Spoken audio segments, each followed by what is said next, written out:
So welcome to our first week of December and our online newsletter. Great to see you all. And you know what? It feels like we were just at October 31st and the Halloween and everything, and we rolled into November and we just kept rolling. You know, the market, the interest rates went up and everybody kind of panicked and hit the brakes, and then they kind of eased and came down and things started flowing again.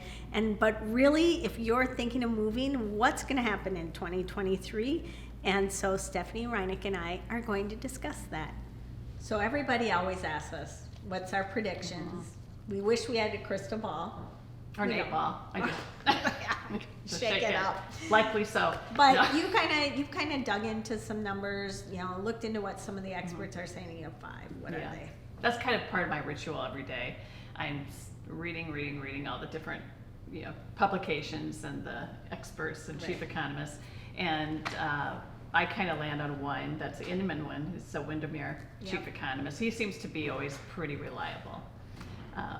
But yes, I have 5 predictions for 2023, and we'll just start with sales prices. Everyone thinks, I think a lot of people are out there thinking it's going to be a crash and a huge drop, and it's just not. It's just not the case. We are expecting, I would say, an easing of prices. Just a settling down. We're settling down a little bit. So there was a perfect storm of demand due to COVID, a paradigm shift in how our culture worked. People were having, I want a bigger home than I have right now. Right. And then there was pent-up buyer demand from all those years that they were sitting on their equity. So that's not going to, we still have such a need for homes. Right. So that is, and the financing rules are so much different. So we're not going to see a crash. We're not going to see 2012. And I mean, and I don't know if you're going to get into this, but inventory was so low.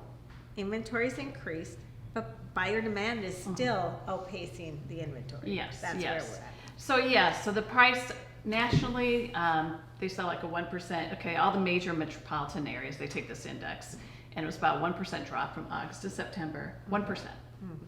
We're not, and I've seen predictions 4% to, in some markets, depending how crazy it got, it could be like up to 15%. But that's in some pretty, the Texas, Florida markets that were really intense. Right.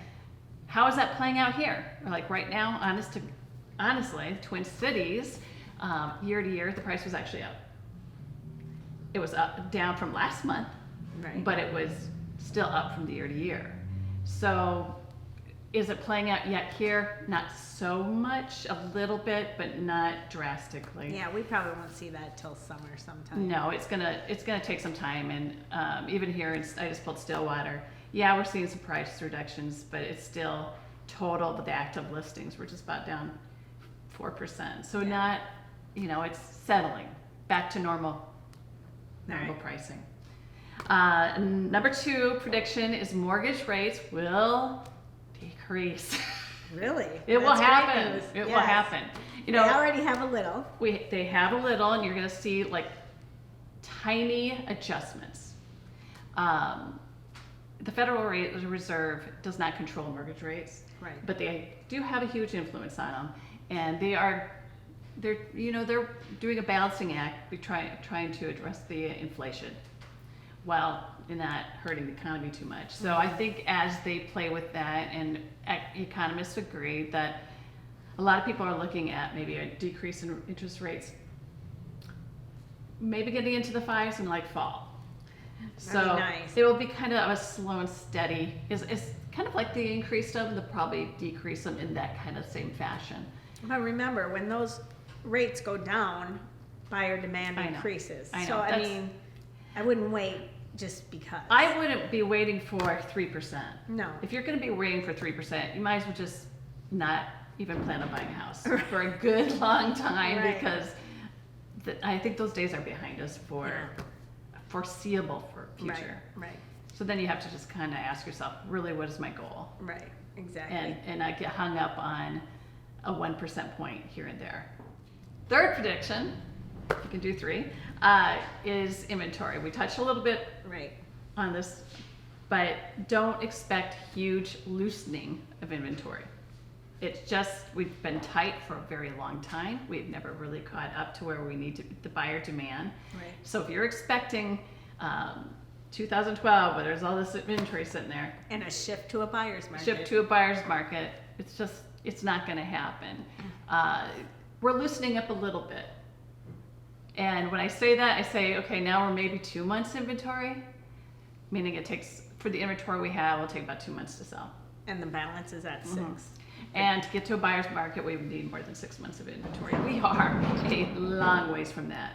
With that said, just even a little bit loosening up gives buyers a little bit more negotiating Right. power, which is a good thing. So it's Well, heading I know, towards some more balance. inspections, things that you should have anyhow. Inspections would be nice. Inspections, conversation about maybe closing costs and stuff. Right, That would be exactly. good. So I think, if you're thinking about a house and you're waiting for a huge loosening of inventory, that's, No. again, If you'll you be see waiting a what you long time. like, you need to go get it, as always. Fourth prediction is we're heading more to a more balanced market. It's not buyer's market. It's not a crazy seller's market, but more balanced. The inventory will still be tight, but we've lost some of the buyers who are going to be waiting. Most of those first-time home buyers who might have to wait a little bit. Save a little bit more money. For Might have to down play, payment. so that shifts a little bit. But for the most part, we're still going to be challenged with inventory. It's just going to be a little bit more of a negotiation. More sane. It's a little saner. Like I said, it's not the perfect storm of COVID and interest rates and Lower pent-up right. buyer demand all hitting at once. Yeah, exactly. So it's normal. Let's get back to new normal. It's an old new normal. Right. That's where we want to be, Yeah. actually. Yeah. Fifth prediction: sellers are going to become more realistic. Wow. When I say that, I would say sellers were going to be getting used to a little bit longer time on the marketplace, because we have seen that shift a little bit. Yes. That's increasing a little bit. I think the last number I looked at was like 39, 40 days for the Twin Cities. It's not drastic, but it's a little shift. I think sellers are, like we've said, buyers are gonna have a little bit more negotiation, so just having a little bit more flexibility and most important, pricing correctly. Yeah. Well, It's and critical. we really, we've said this before. People thought they could just put their house on the market and get multiple offers and tens and hundreds of thousands sometimes over asking. But you really had to have a house that was presentable and good condition. Yeah. That's even more important. So some of the things that we do with our listings, going in there, multiple times, getting them ready, and then really getting those comps laid out for them is so important. Right. So, And I would even, rely heavier on the most recent, like within a month or two, yeah. comps. I pulled Stillwater Township, I was telling you, just even the active listings. And I can see that people are trying to find that sweet spot, because like out of 23 active listings, I think they say like 13 Yeah. or 15 had price reductions. Well, It's really important to get There were price out agents today. who were kind of predicting an increase in pricing up here, and then we kind of hit a wall. Right. So, Yeah, so the pricing is so critical. You just don't want to be sitting there and have to do a price reduction. It Right. doesn't set you up well for success. But you got to do your homework. yeah, exactly. Have your house ready, and maybe do all those things you didn't have to do for a couple of years. Yeah, right, right. Well, perfect. Well, there are our 5 predictions for 2023, and check with us in a year, and we'll see how See accurate how we are. right we are. Yeah, exactly. Thanks. So there you have it, Steph's 5 predictions for 2023. I guess the overall picture is nothing too extreme is going to happen as far as we can tell. And if the market's always going to be shifting, so if you're thinking of moving, you just have to decide if you're going to live your best life, when's the right time for you, and we're here to guide you as you make that decision. Tune in next week where Katie and Connie tell us all about the fun local events surrounding the holidays.